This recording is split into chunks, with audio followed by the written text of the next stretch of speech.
Hey, Howard. Hey, Sean. Man, got a great guest here today. We do, and we're not wearing headphones. No, it's the first time. So we've actually got somebody here in studio with us. Isn't that nice? Yeah, it is. And big thanks to Brian Smith, who's hooked us up with the new location that we can do this out of. So big thank you to him here in Tulsa. But man, the guy we have here, it's somebody I've known for a very long time as well. He is a retired police officer from here in Tulsa. Was a cop a little over 34 years. That's it, huh? Long ass time. But man, I know he bounced all over. I think when I first met him, he was working out in patrol as a supervisor. I know he worked in internal affairs for a little while, but we worked in the same division when I was doing gangs. He was out there doing the vice unit. Oh, the vice unit. Like, is he from Miami? He is in a very dapper white suit here today. Showed up in a little old school Ferrari. And his blazers are rolled up to his. Very much so. Yeah, like feathered that. hair. No, Actually, Vice. no hair, but Hey, easy man. We don't talk about that kind of stuff. Vice is very interesting. We're going to hear about some of the funny stuff that happens in Vice, right? Some of the more serious stuff that happens in Vice as well. And they deal with a lot of, like street level drug dealers, massage parlors that give you the happy ending. Go Patriots. So, damn. Some of the sex trafficking, the prostitutes, both those that go on in the hotels back as well as when they used to walk on the streets, which is kind of a rarity nowadays. Everything is pretty much online for the most part. Like us. Exactly. Hopefully we're getting more listeners and viewers than they are, but man, he'll get into that. He's got some really, really good stories. He and I have talked even long before he left that apartment and I about some of the funny ass stories.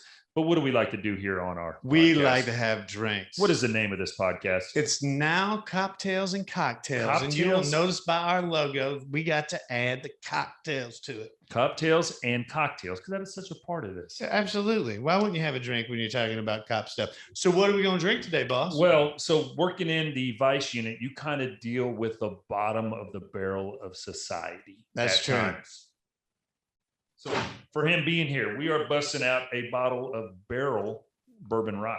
Wow. Or barrel rye. Which is not bottom of the barrel. That's some good stuff. This is good stuff. This was actually a gift at my retirement party from somebody. It was actually one of my daughter's friends. Really? Yeah. Had no idea. She I don't think she'd ever bought a bourbon, whiskey, anything in her life, but she walked into Park Hill Liquors here in Tulsa. Yeah. And this is what they recommended her. So she came through. This is batch number 3 barrel rye. So a 4-year one. So let's have a little pour here today. Absolutely. We should have served a guest first. Nah, dude, you're rude. Right. Here, I'm gonna trade you. All right. You can have my glass. I'll take your glass. Okay. Got it. These glasses were cleaned once upon a time, but don't you worry, there's an antiseptic property to this nice liquor we're gonna be drinking. There certainly is. So our guest today is Todd Evans. Kudos to you, Todd. So cheers, Todd, for being here, buddy. Cheers. And thanks for being the first guy in our new studio. Thanks for the invitation. We do it neat. Well, sometimes with ice. Howard likes it with ice. I do like it with ice, but he sits down when he pees too. So I don't drink it with Coke though. Nope. This is spicy though. It is. It's this. Good. This is a light 117 proof liquor. Wow, it's got some spice to it. It does. I mean, we drink a couple of these, and we're not going to be talking much. We're just going to be kind of mumbling at one another. Yeah, and these are actually really wide glasses. So I know they're big. You poured a lot of liquor for us. I really appreciate you doing that. You're a kind man. So Todd, man, appreciate you being here. Give us a little breakdown about kind of your career here on the police department. My career, I began with the Tulsa Police Department in the mid-1980s. I was 20 years old when I was in the police academy. I graduated and turned 21 4 days after I graduated the police academy. A baby. Very, very young. For the first 2 or 3 years, I think I was the youngest police officer on the department. Worked a lot in patrol for a number of years. Most of my career in patrol was the east portion of Tulsa. And almost all of my career was either on graveyard or evening shift, with a couple of times the day shift broke into there, but almost all of my career was either evenings or graveyard. And went from patrol, I went to the detective division and worked the major crimes unit, which we did the crime scene processing for all of the major crimes, homicides, rapes, robberies. Really, really enjoyed that as an assignment. But I promoted out of there to corporal, and then 3 months later to sergeant. And that was my first real experience with North Tulsa, which I know that you're experienced with. That was most of your career as an officer was in North Tulsa. I got up there and really, really enjoyed that. That was the best place to work as a supervisor. Had a good time. Was asked a couple of years into being a sergeant, was asked to go work internal affairs by a person that used to be my sergeant that promoted to captain and went and was the internal affairs commander at the time. And so I reluctantly went and did a couple of years in internal affairs. Is that a bad gig to have? It's good and bad. First off, as an officer, I was somebody that wasn't in a whole lot of trouble during my career. Right. But all of a sudden, now if you're a sergeant, you're supervising 12 or 15 people, somebody is generally in trouble in your career or in your squad. And so it gave me the opportunity to go see how complaints were worked, how complaints came in, what happened with them, and to kind of know what's a big deal, what's not a big deal. Well, I got a question. What's a big deal and what's not a big deal? That's a good thing. I mean, a big deal is shooting somebody. That would be a big deal. Okay. And that does happen in this line of work. And it does actually happen occasionally. I worked a few of those.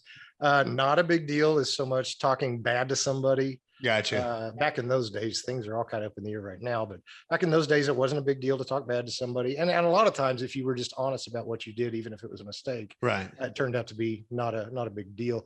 And really what I found in the time that I spent in internal affairs was the public may come make a complaint against an officer, and there may be some validity to their initial complaint, but a lot of times they get to embellishing their story to the point that it's impossible to prove what happened and what didn't happen. And so they kind of hurt themselves. If the public would just be honest about things as well, right. there wouldn't be the misunderstandings between the police and the public. And I'm going to follow up on that. I remember when I first transferred out to SID, the Special Investigation Division, which is where Todd and I worked together for several years. Sid. Actually, it was a dog by one of our drug dogs out there, by the way. His name was Sid, just for that reason. But and on a total side note, before we moved to the current building we're in, they used to have a building years and years ago down at Admiral and Sheridan. Yes. And it was a 2-story building, and they actually had a sign outside that said ITPS Inc. And ITPS stood for It's the Police Stupid. And so it was just like a ducked off building that, everybody would drive by. You don't know it's a police station, a substation, because it's all unmarked cars, right. Narcotics officers and things like that. But before I get into that, when I had come into the gang unit, a complaint had come in that went through internal affairs of a guy who alleged he had money stolen on a search warrant. And just as you were talking about, Todd, about people embellishing, my numbers aren't exactly what, was part of the complaint, but you'll get the idea.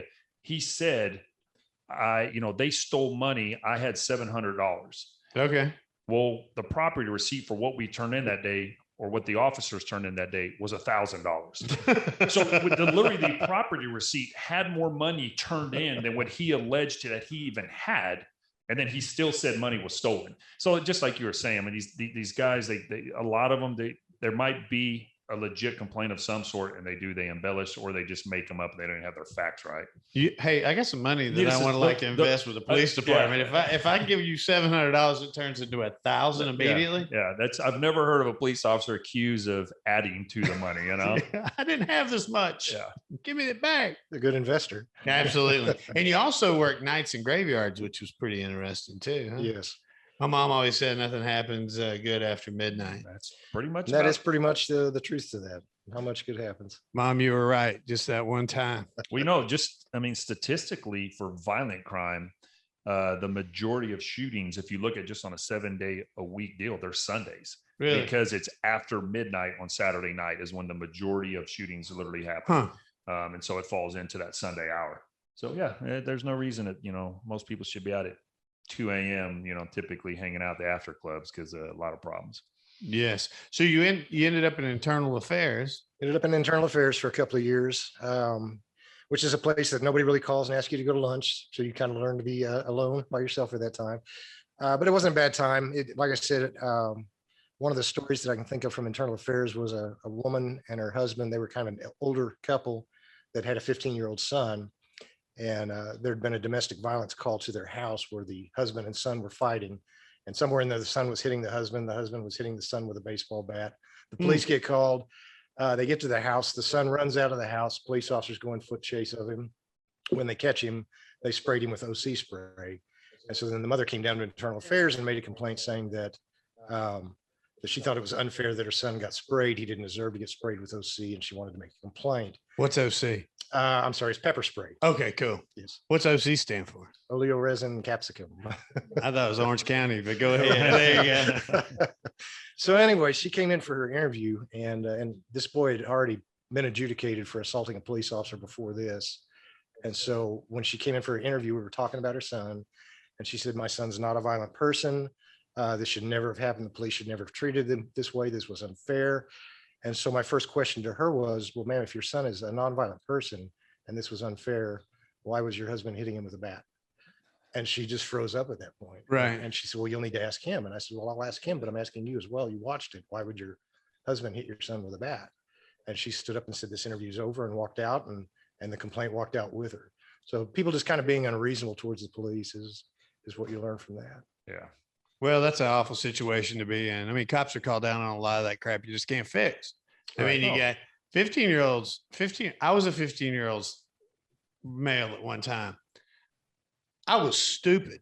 I mean, I was beyond dumb. I thought that I could test everything. So you get called to a situation like this, and I had lots of advantages. So I can't imagine what it's like going up to some of these domestics and a dad's trying to hit his kid with a bat, that's ridiculous.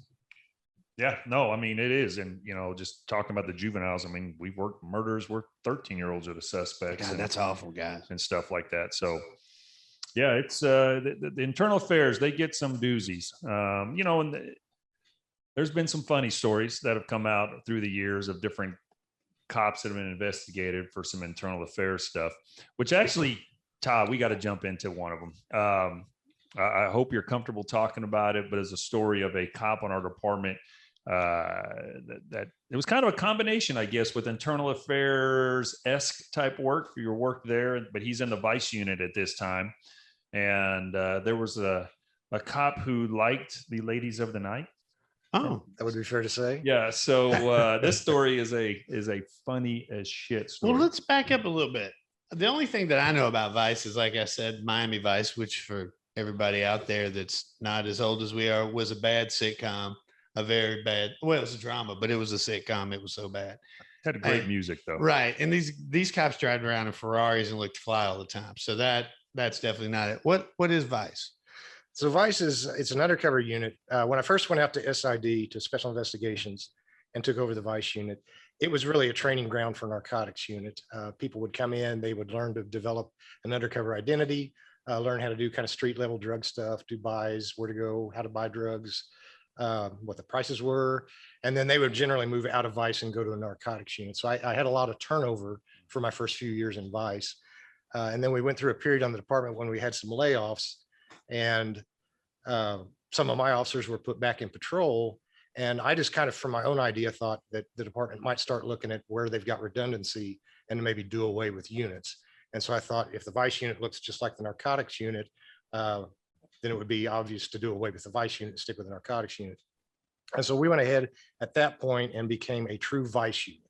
And what Vice is we deal with gambling, we deal with prostitution, we deal with street level narcotics. And then as far as other undercover stuff, we bought stolen property from people, bought stolen cars, bought stolen motorcycles. It was about anything that you would do in an undercover capacity. I had some officers that we really put a focus on prostitution, and we started out just doing street prostitution. And then at one point in about 2008 or 9, I'd been hearing about this online prostitution stuff, and we decided to dabble in that and just kind of see what that was like. And back then, the place to go was on Craigslist. They were the ones that everybody put their ads on, and prostitutes would put ads on, and Johns would call the ads, and then they would meet up from there. What were these ads like? Hey, I'm a prostitute. Here's a picture of me. Give me a call for a good time. That's pretty much what it was. Back originally for Craigslist, they had an adult services section in Craigslist. Right. And you would click on women seeking men, and there would be a picture of a girl, and it may or may not be the actual girl. And then generally what their prices were for a half hour or an hour. And back then they were fairly discreet with what they would say they would and wouldn't do. As the years went on, it kind of became the Wild West, and people would just advertise what they would and wouldn't do in their ads. And they kind of like some of their little codes. They had different codes for boyfriend experience, or what meant they'll kiss you and things like that. Other ones are not going to kiss you. They would flat out talk about if they're going to do anal sex, about where a guy could finish at. And they even had codes on how they would pay. It wasn't like flowers, Roses. That's what it was. Huh? Yeah. So 500 roses for 1 hour meant $500 for an hour. So this is to throw the cops off. Luckily, Todd was one of the smart ones, and his guys it took some detective work, but we eventually cracked the code. And figured out what a rose was.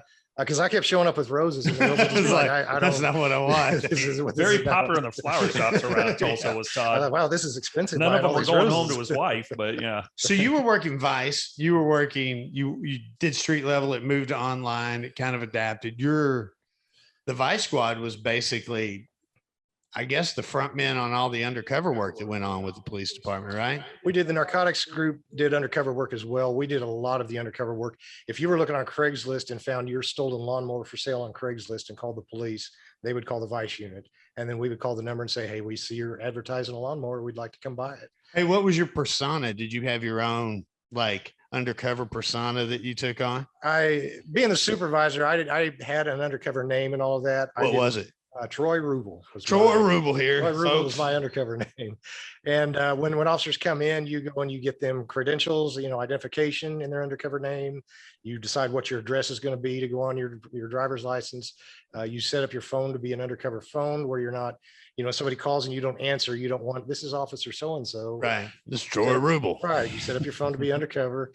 And you do your set up email accounts and undercover email accounts. Undercover Facebook accounts. Everything that you set up is to build an undercover life. So what's an undercover Facebook? Do you just go up to strangers and start taking selfies and say, hey, here's mine. Look at here, check it out. Here's my new girlfriend. And then you break up with her 2 weeks later and take a picture with another. I have most of my male officers that worked for me had a female Facebook account, and we would go steal photos from somebody in other states and use them as our photos. Really? Facebook. Yes. It's a whole lot easier. Guys will offer to sell drugs to girls that they find on Facebook all the time. Really? Yeah. And then they also try to solicit them to be prostitutes and work in the prostitution game as well. So is that, it used to be and we're going to call them pimps. Pimps would go and they would hang out. You hear the stories about hanging out at the bus station, right? Waiting for little so-and-so to get off the bus and then lead her into a life of street prostitution. Right. But now it's Facebook. Now it's all online. It used to be back in the early 90s. I spent a couple of years working as a vice officer before I was a supervisor. And back then it was just, the world was completely different. It was, pre-internet. And so all of your prostitutes were either out of massage parlors or they were just streetwalkers. And once they went to the internet, the funny thing that we saw on the internet is we would see this girl on the street Tuesday night charging $20 for sex on the street, and then see her Wednesday night on Craigslist charging $150 for half an hour. And it's the same girl, probably just took a bath in between, but it's still the same person. And so it opened up the market for the prostitutes to charge a little more, make a little better money. And they didn't have to walk the streets. They could get a motel room and just stay in the motel room until their date showed up. When we first started doing the online stuff, we started out just calling the prostitutes because that's what the ads were, was the prostitution. Right. And what we found out is we got robbed probably almost 40-50% of the time. Really? The girl would come to the room. She would tell my guy to get comfortable. He would get down to his boxer shorts and she'd grab the money and run out of the room. And then she would have some guy down in the parking lot, a big guy, waiting for a car if we had any problems with our money being taken, which of course we did because we all had guns. And so we were okay with going and getting our money back. Big fans of getting our belongings back. You said that prostitutes didn't have integrity. Is what they had zero integrity. I was so disappointed. They had zero integrity. But as time went on, the women kind of wanted to develop regulars. They wanted to develop a reputation online. And so our robberies got less and less. And it turned into not really a legitimate business, but they were at least performing the service that they were advertising. For roses. Yes. And so at one point, Craigslist got in trouble with the U.S. Attorney's Office, and the U.S. Attorney's Office shut down Craigslist. And then the infamous Backpage took up the slack where Craigslist went away. And literally, my vice unit worked for 7 years off of Backpage. We would come into work every night, pull up Backpage, start calling ads.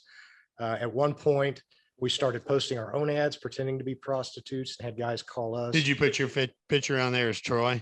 Yeah, I had a wig. No, we would go steal prostitutes' pictures from other cities and put those as our advertisements up, and then we would have guys come to meet us, and we rocked along in that for a couple of years, making hundreds of arrests off of Hey, I just Facebook. want you to know there are tons of people right now typing in Backpage into Backpage, their internet yeah. browsers because I have never heard of this. Or they're throwing their computer in the trash right now. Right, yeah, their spouses don't catch on. Well, the beauty of it is Backpage is no longer now either. It's been okay. The U.S. Attorney's Office did a multi-count indictment against the people that own Backpage, and they seized the website itself. Back before Backpage was seized by the U.S. Attorney's Office, they estimated that they made these ads for the prostitutes. They would charge between $3 and $5 for an ad. Okay. And it was worldwide. And they estimated that when Backpage was in its heyday, that they were making between $7 and $9 million a month off these prostitution ads. At $3 a pop. At $3 to $5 a pop. Woo! That's good money. Yeah. It's good money. money. It's the world's oldest profession too, so, right? It is. Supposedly. And in Tulsa, back, like I said, in the 90s, when it was just street prostitution, you would generally have 5 or 10 regular girls that worked the streets. And so you could arrest them only so many times, and they eventually wised up and wouldn't want to date you anymore. They knew you, Troy. Right. They knew Troy. So Troy was no good at that. But then when it went to the internet, it went from having 5 or 10 girls that were kind of the regulars on the street to having in Tulsa 40, 50, 60 ads a night for prostitutes. Huh. And when you're popping Johns, the guys that are showing up for these girls, I mean, it's guys from all walks of life. It's all walks of life. We saw business owners, we saw doctors, we saw executives at big corporations, and we saw your general guy that paints houses and does gardening work. It's all walks of life. Sex is very popular. I'm a big fan of it. Me too. But, absolutely. I'm not going to pay for it, but it including a police officer. Including a police officer.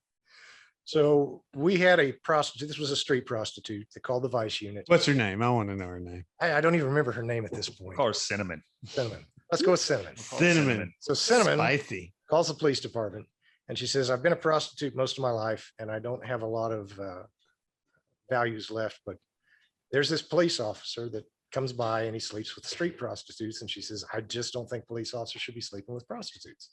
Well, that happens on TV a lot. It happens on TV a lot. And we had through online stuff, we had actually arrested a couple of policemen with other departments that came to meet our prostitutes. So it wasn't anything that was novel to us. We'd seen it before, but to have somebody that with our own department was odd. And so we decided we were going to set up an undercover sting. We weren't really able to use any of my undercover female officers because he was a police officer with the same department and would have known them.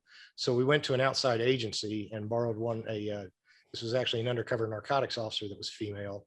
And we kind of briefed her on how the life of prostitution was and what she would need to do. And then we set up surveillance at this motel where we had a room for her. And it actually took, I want to say it was almost 10 days that we were on this deal before he finally came rolling in and showed up. But he came in and he was introduced to our undercover police officer, and she was a prostitute. And so he went into the hotel room with her, and we had the way it actually worked, we were getting ready to shut down for the day, and a lot of our arrest team had already left when he pulled up. And so we were kind of scrambling, trying to get everybody back in place. And so we had just a hodgepodge of people to finish the investigation. And Todd, if I remember correctly, you guys had one room that she was working out of prostitute, working right, out of, right. And the takedown team was like in the next room or close by. They were right? a couple of rooms down. Okay, a couple rooms down. And so the guy was this at the Marriott? It was not at the Marriott. It was not Four Seasons, and it was not a Hilton as well. Courtyard by Marriott is very nice. Yes, I think you got like a continental breakfast, not a hand job as part of it. But the prostitute, if I remember correctly, she had said, knew his days off because those were the days he would show up. He was not coming on duty, so right. I want to say that he was off duty. Is that a pun? Damn. Wait. Anyways, sorry, I got your joke. So he goes into the room, and we didn't have very good audio in the room, but at one point she comes running out of the room, and so we figured probably we had enough to go down and make an arrest. So our arrest team had gone down, and and took him into custody. And this girl, and like I said, she was a seasoned undercover investigator, and she was almost like in need of counseling. Really? I guess he had come in and sat down on the bed, and the first thing he did was he undid his pants and pulled his penis out, and then started to talk to her about what he wanted. And so Smooth. yeah. And so he was handcuffed. He was sitting on the bed, and he actually knew me. I knew him. And he said, the only person I want to talk to is Todd Evans. And so I put a recorder in my pocket, and I walked into the room, and he said, okay, well, first off, he said, this isn't being recorded, right? And I said, man, I can't make any promises to you about any of this. I said, but I'm here to let you tell me whatever you want to tell me. And he said, look, he says, this is all a big misunderstanding. He says, I know these girls are on the street. I kind of try to help them out. I just combine. Sometimes I just give them money, but I don't really want anything for it. And I said, well, yeah. I said, but you sat down on the bed and you pulled your penis out. And he said, yeah. He says, I do that. He goes, I do that to make them comfortable because I don't want them to feel uncomfortable. Yeah, that always makes me comfortable. So sometimes I go over to Sean's and he's just like, hey, how about this? Well, guys, let's get comfortable right here. Absolutely. We don't have pants on. So ever since then, just to make people feel comfortable, that's kind of a new thing that I've been doing as well.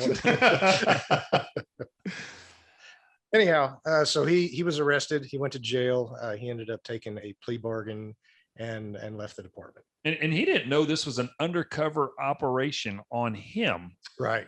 Until like almost, if I remember correctly, I thought you guys like got to jail or close to it initially. I mean, he still didn't understand that this female was an undercover agent, like an actual cop. Yeah. When she came out of the room and we saw her come out of the room, our arrest team went down and went into the room. And as soon as he saw the arrest team enter the room, his first words are he pointed at her and he said, there she is, boys, get her. Thinking that the vice unit, because he knew them, were there to arrest prostitutes, being the female. Right. He had no idea the thing was on him. Yeah. So yes, it did take him a while to realize that he was the target of the investigation. Well, see, that's the thing I like to hear. That guy's a bad cop. Guess what? Yeah, you guys took care of a bad cop. Well, got him out. It is obviously with the topic of policing in the country, and they think the thin blue line means we cover for each other, we don't police ourselves and stuff like that. And this stuff goes on all the time as far as policing. Well, shit, themselves. You guys were set up for 10 days. Right. That was a lot of resources to catch this guy who was out here doing nefarious acts. Well, yeah. And just, Todd working in internal affairs. Internal affairs looks at administrative and policy violations. The division that we work at, Special Investigation Division, works the criminal investigations on cops. And between, both he and I being out there for years, we were both involved in a handful of them. Several of them where officers were criminally investigated and caught and either charged or, removed from the job. And sometimes in these criminal investigations, you might not get them on the criminal aspect of it that they can be charged in court, but there's enough procedural violations, policy violations that they end up getting fired or resigned anyway. So, they're weeded out. But yeah, I mean, it's we got a good sized department. And so, when you've got 800 plus officers, there's going to be some bad ones and they need to go. For sure. He got fired too, right? He got fired. Yeah, he don't get to be a policeman. No, he doesn't get to come back. And there's also been times that we had allegations against officers that we started an investigation and determined that the allegations were false, that there wasn't anything going on. But there's never a let's not get to the truth either way. It always is, let's get down and find out what the truth is. Absolutely. Hey, and you brought up the fact that you had to bring in another female undercover officer to work as a prostitute. I'm sure that was one of the things that police officers, especially female police officers, absolutely hated doing, was going undercover as a prostitute. Am I right or am I wrong? I think so. It's the easiest for them to do. We actually while we were doing internet stuff towards the end, a lot of my male officers could post their ad as being a female prostitute online. That's called catfishing. We would do the entire conversation through text, and the male officer would actually end up making the arrest without having a female involved at all. Because what we learned about prostitution is the girls are actually pretty smart. Right. It takes a little bit of work to get those. Guys on the internet are absolutely stupid, and they will say and do anything. Do you hunt deer? I do not hunt deer. Well, have you ever heard of a buck and rut? I have. Yeah, I think that's why they're stupid. That's it. Like you'll have these old bucks that have been walking around the earth for 10 years and all of a sudden mating season comes around and they're idiots and people shoot them dead. Yes. So I guess we are all mammals, right? That is true. Well, Todd, what about, I know you got another one. I mean, you could go on and on. I know about Vice stories here, but involving a couple stolen cars. Oh, Somebody was selling on Yes. Craigslist, or you'd learned through an informant or something like that. So I got called at home by one of my officers, and he said that he'd received information that there was a man and woman trying to sell cars for like cheap and like really cheap. like hoopties? They had a Jaguar and they had a Mercedes. Those aren't hoopties. Those are not. Not hoopties, and they wanted $250 for each one of them. Oh, So this seemed a little odd. And so I told my officer, I said, call your partner, go in, meet with these people. Don't take the car, just talk to them. And when we get to work, we'll figure stuff out. And so my two officers went in and met with these two people. And they, being vice officers, we don't ever pay full price for anything. So they renegotiated. The really? price. Yeah. So you'll negotiate a $250 Mercedes? We huh? negotiated the I would give him 250 all the money, full price. Yeah. We're trying to save the city of Tulsa money. Right. Okay, gotcha. We're very much money conscious.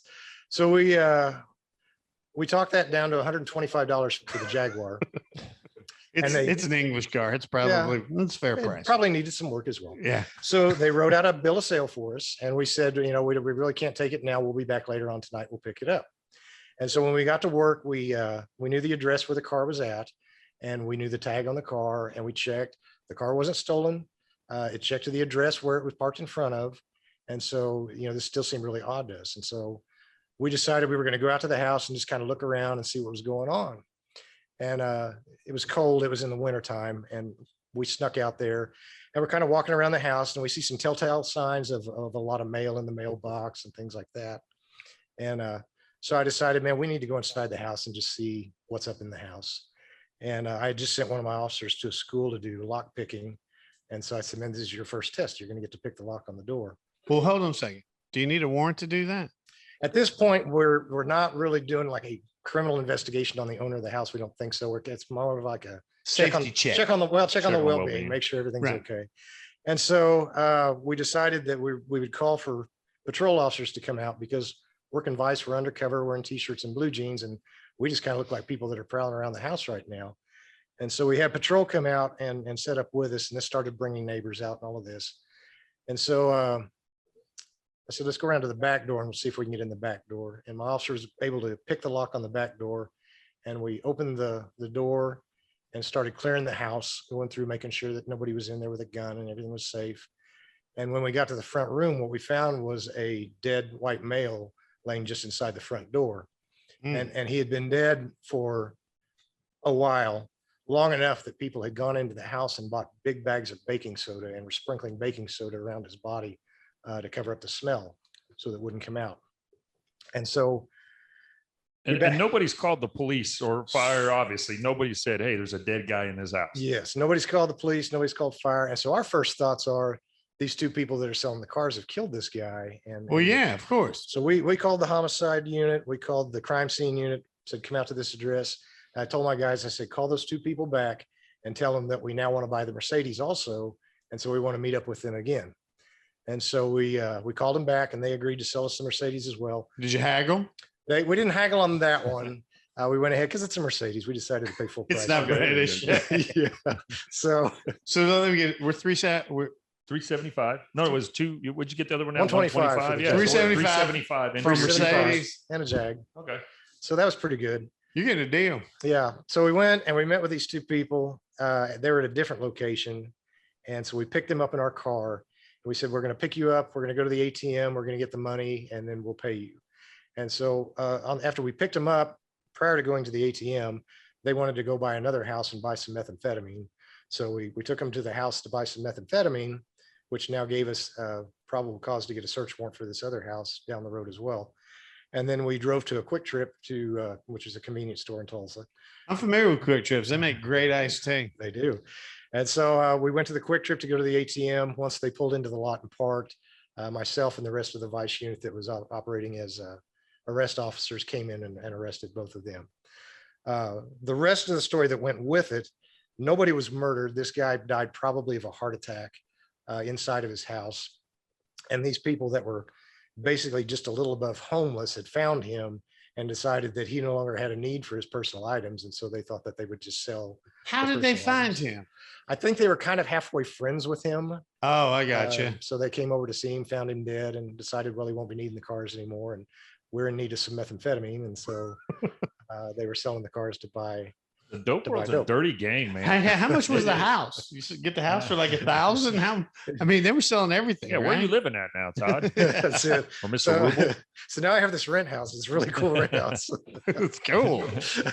Good Lord. So how long had the guy been dead? He's been dead several days, probably 4 or 5 days. Man, that would stink to high heaven. Yeah. Oh, yeah, baking soda. Yeah, well, baking soda ain't gonna cover up that kind of stuff. Right. And that's the thing, when you start telling cop stories, you tell these stories to people that aren't cops. And I think a lot of people, one of two things, because of the dark humor of policing, they either get kind of turned off by the story, or if they listen to the story, they think, man, you're really embellishing this. You're making this up to be something it's not. And because you did it too, you can't make up how crazy things really are. Oh, same way with nursing. I mean, we have a bad dark humor, and we have to. It's the only way you can cope. Right. I mean, you're seeing stuff like people with a hemopelvectomy, which means that somebody had their pelvis removed, right? And by a vehicle, and you're taking care of them.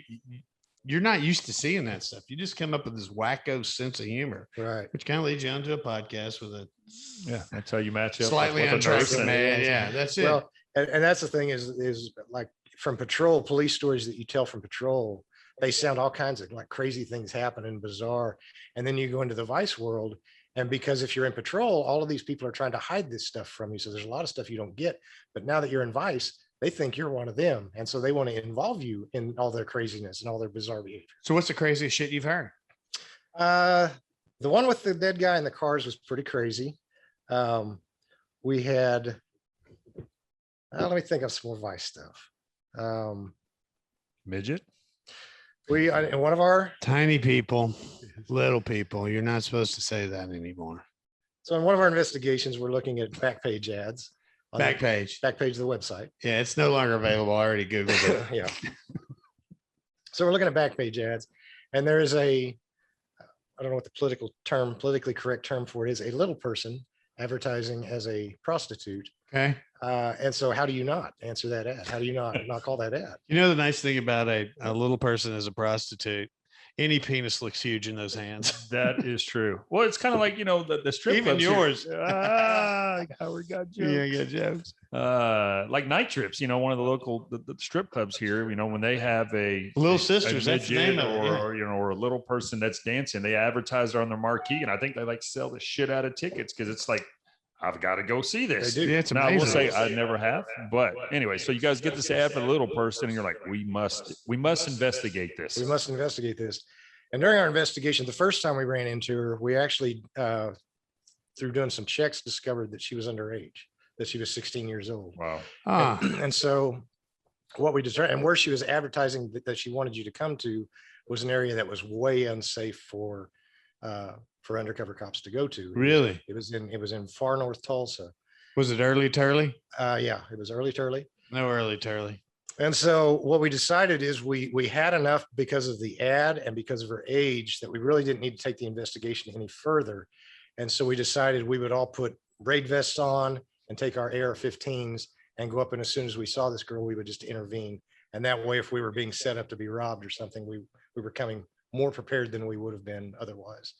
And so we went up, as we drove down the street, she's standing in the doorway, backlit by the lighting of the house. And so we jumped out, went up to the house, cleared it. She was actually being pimped by her 15-year-old friend. And this girl was living in a house that she had been placed by DHS. Oh, that's awful. Because her parents were unfit to take care of her. And so this was the house that DHS had placed her in.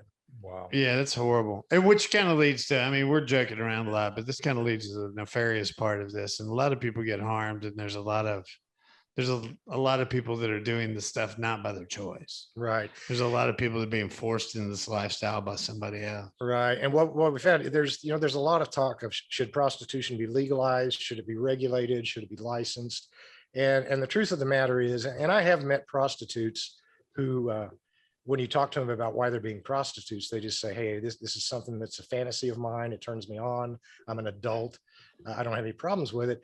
And so if that was overwhelmingly the case, there might be an argument to be made that to talk about that.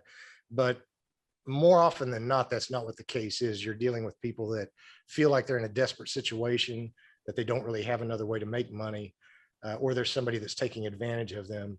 And so they do this to make money because they don't really have another way to do it. Most of these girls start when they're young. And so when they get into their 30s and even into their 40s, this is what they've done their whole life. They don't know anything else. And so they just continue to do that. And that's what we see. That's what the reality of prostitution is. Yeah. And in Todd's unit, the Vice unit, when, like I said, with him being the supervisor there, when they started changing their, I guess their mission, what they were doing, when they kind of got a little bit less dope oriented, more focused on the sex trafficking, they didn't just go after the prostitutes. I mean, they end up building major cases on these, like you said, these pimps, these guys that are putting these girls out there.